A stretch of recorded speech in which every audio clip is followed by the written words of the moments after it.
नमस्कार, मैं हूं अभय कुमार। आप देख रहे हैं अपना खास कार्यक्रम बिहार समाचार। बिहार समाचार में खबरें बिहार की, बातें बिहार की और देश दुनिया की और तमाम खबरें जो आपको जानना जरूरी है। तो बिहार से बड़ी खबर यह आ रही है कि बीपीएससी की परीक्षा का प्रश्न पत्र लीक हो गया। सेंटर से लीक हुआ था बीपीएससी पीटी का पेपर, अज्ञात पर केस। भोजपुर के कुंवर सिंह कॉलेज के प्रिंसिपल समेत 5 से पूछताछ। एसआईटी जांच में मिले सुराग। बड़ा सवाल, रोक के बावजूद सेंटर पर मोबाइल लेकर कैसे पहुंच गए अभ्यर्थी। और सबसे बड़ी अहम सवाल यह है कि परीक्षा केंद्रों पर अभ्यर्थियों को मोबाइल ले जाने की अनुमति नहीं होती है, फिर भी प्रश्न पत्र फोटो किस मोबाइल से खींचा गया और सबसे पहले प्रश्न पत्र जो है किस मोबाइल से पोस्ट किया गया है, तो वैज्ञानिक अनुसंधान से पता चल जाएगी। क्या सेंटर ही मैनेज था या सेंटर ही तो मैनेज नहीं कर लिया गया था, या इस साजिश में कौन कौन से और कितने लोग शामिल है। प्रश्न पत्र किस शर्त पर लीक किया गया, क्या इसके लिए डील हुई थी, अगर डील हुई है तो किसने की, कितने पैसे लिए गए, पैसे का ट्रांजैक्शन किस प्रकार हुआ। प्रश्न पत्र लीक के मैं मामले की बात कर रहा हूं, हर बिंदु पर हम आज बात करेंगे। और प्रश्न पत्र लीक करने के पीछे कोई गिरोह या कोई फिर सेंटर पर मौजूद किसी अधिकारी व परिजन परीक्षा तो नहीं दे रहा था जिसकी वजह से लीक किया गया है। परीक्षा कोई गिरोह शामिल था या किसी बड़े चहेते अधिकारी का कोई परिजन परीक्षा दे रहा था, इसलिए तो नहीं लीक किया गया था। इन सारे सवालों पर तलाश कर रही है यू जो अभी मैंने 7 सवाल आपको बताई, सवालों का तलाश जारी है।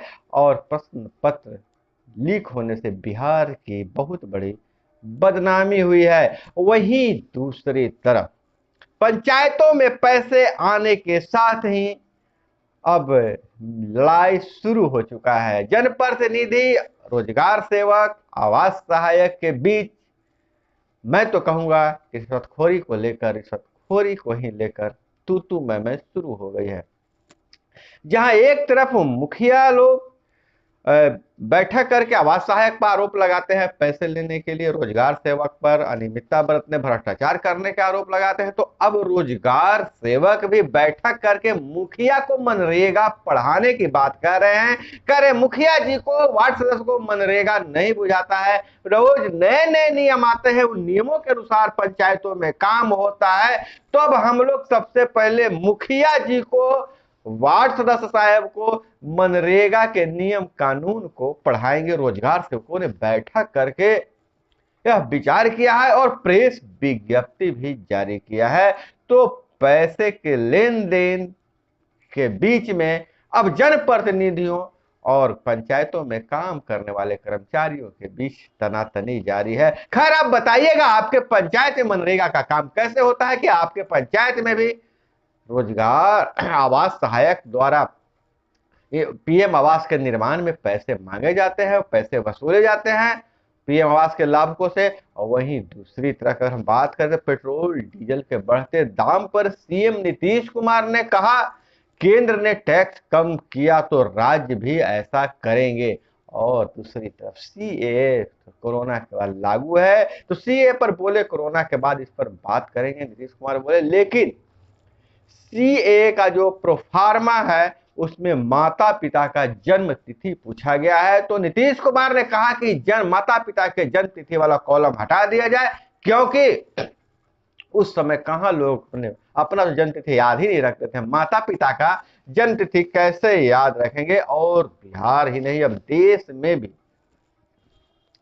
जातीय संघर्ष शुरू हो गया है। लोग अपनी जाति की श्रेष्ठता जाहिर करने के लिए कुछ न कुछ करते हैं। तो तमिलनाडु के कुछ स्कूलों में अब जो बच्चे हैं, पढ़ने वाले बच्चे, अपने जातीय रिस्ट बैंड लगाकर स्कूल आते हैं, और जिसके कारण कई हत्याएं भी हुई है। वो जो रिस्ट बैंड होता है जो हाथ में से पहना जाता है, उस पर जाति का नाम लिखा रहता है, और उसका रंग भी अलग अलग होता है, केसरिया, हरा, नीला, तरह तरह के रंग के। हर जाति ने अपना अलग अलग कलर चुन लिया है और उसमें उसको लेकर जातीय तनाव बढ़ रहा है, सामाजिक तनाव बढ़ रहा है, और कई जातीय संघर्ष में जाति प्रथन की प्रवृत्ति जो उग्र होती जा रही है, इसके कारण कई हत्याएं भी हुई हैं। तमिलनाडु में ऐसा रिसर्च में सामने आया है। और वहीं उत्तराखंड से खबर आ रही है, 1962 युद्ध के बाद पहली बार अपने पूर्वजों को पूजने देश की दूसरी सबसे ऊंची झील देवताल पहुंचे माणा गांव के लोग। और देश में अगली बार होगी ई जनगणना, इसमें कोई भी नागरिक छूटेगा नहीं, अमित शाह का बयान है। और स्ट्रीट लाइट के खंभे से सड़क पर बने जमे स्ट्रीट लाइट के खंभे से सड़क पर जमे पानी में आ गया करंट।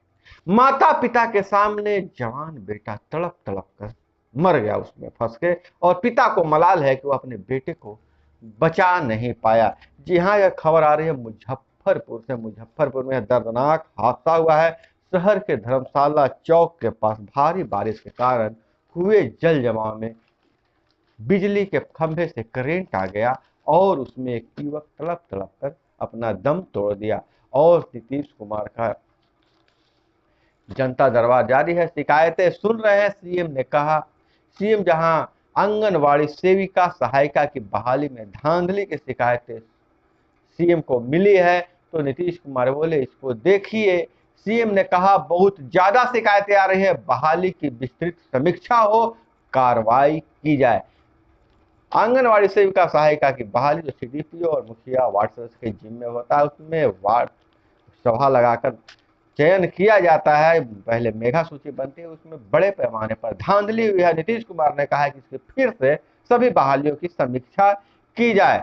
वहीं मुख्यमंत्री ने 133 लोगों की शिकायतें समस्याएं सुने, अफसरों को इससे निपटाने को कहा। नीतीश कुमार बोले ओवरऑल बिहार पीछे है, इसलिए मांगते हैं विशेष दर्जा। कोरोना को लेकर बिहार काफी सतर्क, टीकाकरण का काम तेज हुआ है, नीतीश मुख्यमंत्री का बयान है। और आईटीआई में शिक्षक नहीं होने की शिकायत पर नीतीश कुमार ने कहा कि जल्द से जल्द शिक्षकों की बहाली शुरू की जाए और बिहार में फिल्म बनाने वालों को हर सुविधा देंगे। राजगीर में जगह निर्धारित किया गया, राजगीर में फिल्म सिटी बनाने की बात नीतीश कुमार कर रहे हैं। और एमडीआर मरीजों के इलाज की व्यवस्था निजी अस्पतालों में भी मुफ्त होगी, गरीबों को मिलेगी सहूलियत, निजी अस्पतालों से विभाग कर रहा है करार। एनएमसीएच में टीबी की दवा उपलब्ध नहीं। टीबी के जो ऐसे मरीज है जो एमडीआर में मल्टी डिसऑर्डर मेडिसिन उनको काम नहीं कर रहा है, उनके लिए अब निजी अस्पतालों में इलाज होगा। विभाग बात कर रहा है और निःशुल्क होगा। और हम बात करें शिक्षा विभाग से, शिक्षकों से बोले शिक्षा मंत्री आपकी परेशानियां दूर करेगी सरकार, बच्चों को पढ़ाने में मन लगाएं। दीक्षा ऐप के माध्यम से संचालित होने वाले माइक्रो इम्प्रूवमेंट प्रोजेक्ट का शुभारंभ किया गया है। रीडिंग कैंपेन है शिक्षा मंत्री का। और वहीं बात करें तो स्कूलों में बिहार के 3500 से अधिक स्कूलों में मिड डे मील नहीं बन रहा है। मिड डे मील नहीं बन रहा है, 6 लाख बच्चों को नहीं मिल रहा है भोजन। कारण कहीं पानी का अभाव है तो कहीं चावल नहीं है। जी हाँ, बिहार के स्कूलों का यही हाल है। कई स्कूलों में रसोई गैस और रसोईया न होने से ही भोजन पर संकट।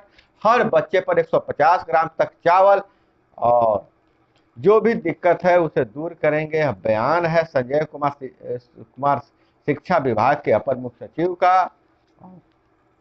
हम अगर बात करें कि स्कूलों में मिड डे मील नहीं बन रहा है लगातार, और बिहार में 3500 स्कूलों में मिड डे मील नहीं बन रहा है, जिस पर अब सरकार जागी है और कई हालिया समस्याओं को दूर करेंगे। केंद्र सरकार ने कहा राजद्रोह कानून पर फिर से विचार करने को तैयार है। सुप्रीम कोर्ट ने केंद्र का यू टर्न कहा, नया हलफनामा दायर किया है। पहले सरकार ने कहा था कानून पर संदेह की बजाय दुरुपयोग रोकेंगे। केंद्र सरकार ने 38 पेज का हलफनामा दायर किया था। और दाऊद के गुर्गे के खिलाफ एनआईए ने मुंबई के 20 ठिकानों पर छापेमारी की है। और मौसम की बात करें, मौसम भी इस बार बहुत उतार चढ़ाव है बिहार में। तो बिहार के उत्तर पश्चिम हिस्से में चक्रवाती हवाएं सक्रिय है, 26 जिलों में होगी बारिश। पटना, गया, नवादा, औरंगाबाद सहित 12 जिलों में तेज हवा से गर्मी से राहत मिली है। पटना में दिन का तापमान सामान्य से 2 डिग्री कम हुआ है। और वहीं वाराणसी का ज्ञानवापी मस्जिद विवाद कोर्ट में आज सुनवाई। मस्जिद कमेटी ने कमिश्नर को हटाने की याचिका वापस ली और शाहीन बाग में के कब्जे को हटाने को लेकर वहां विरोध प्रदर्शन हुआ है। विरोध प्रदर्शन के बाद बिना अतिक्रमण हटाए बुलडोजर वापस लौट गया है और पिछले वर्ग के कन्या आवासीय +2 स्कूल में 65 शिक्षक होंगे बहाल। रिटायर्ड शिक्षकों को संविदा पर होगी बहाली। पटना में सबसे अधिक 11 शिक्षकों की नियुक्ति होगी और समस्तीपुर में पुलिस की पिटाई से कृषि विश्वविद्यालय के 2 छात्र गंभीर। अस्पताल में भर्ती चालान काटने को लेकर मामला बढ़ा। छात्रों का आरोप थाने में लाठी डंडे से पीटा गया है। और मोतिहारी के लाल बकिया नदी पर बना डायवर्सन, बह गया है आवागमन, बाधित हो गए हैं। वैशाली में प्रॉपर्टी डीलर से था सीसीटीवी सप्लायर का विवाद। पिता ने अपने भाई और प्रॉपर्टी डीलर पर केस दायर किया है जहां हत्या हुई थी। स्थितियां समान होने से बिजनेस कॉन्फिडेंस बेहतर हुआ है। और मंदिर उत्सव, स्वतंत्रता सेना अमृत महोत्सव में स्वतंत्रता सेनानियों के लिए मंदिर उत्सव मनाया गया है। मंदिर उत्सव में स्वतंत्रता सेनानियों में सावरकर की फोटो विवाद पर हटाया। सावरकर स्वतंत्रता सेनानियों के लिस्ट में बोर्ड ने कहा है। और ये आजादी का अमृत उत्सव सावरकर की फोटो लगे। गोपीनाथ मुंडे का बयान है, सुरेश गोपी का अभिनेता, मलयालम अभिनेता सुरेश गोपी का बयान है यह। अब बड़ी संख्या में लोग जुटते हैं और कूड़ा मत्तम प्रमुख आकर्षण है। तिरुवनंतपुरम से खबर आ रही, केरल में मंदिर उत्सव आजादी के अमृत महोत्सव मनाया जा रहा है। और वहीं अगर हम बात करें कि तटबंधों के बाढ़, बारिश का मौसम आ रहा है, बिहार में बाढ़ की भी खबरें आएगी। तो तटबंधों की सुरक्षा के लिए हर किलोमीटर पर नियुक्त होंगे सुरक्षा कर्मी। जल संसाधन विभाग ने सिस्टम बदला है। तटबंध के निकट गांव के लोग ही तटबंध पर सुरक्षा बैठेंगे और सुरक्षा कर्मी जो होंगे, जो तटबंध के नजदीक जो गांव होंगे वहीं के लोग सुरक्षा कर्मी भी बनेंगे। पटना में मुफ्त तैयार होगा जमीन रजिस्ट्री का दस्तावेज। अब जमीन रजिस्ट्री का दस्तावेज मुफ्त में तैयार होगा और पटना में इसकी शुरुआत की जा चुकी है। तो दोस्तों यह थी वो तमाम खबरें जो आपको जानना जरूरी था। चैनल पे नए हैं तो चैनल को सब्सक्राइब कर लीजिए। वीडियो पसंद आए तो एक लाइक जरूर कीजिएगा। अपना बहुत बहुत ख्याल रखिएगा। मिलते हैं अगले वीडियो में।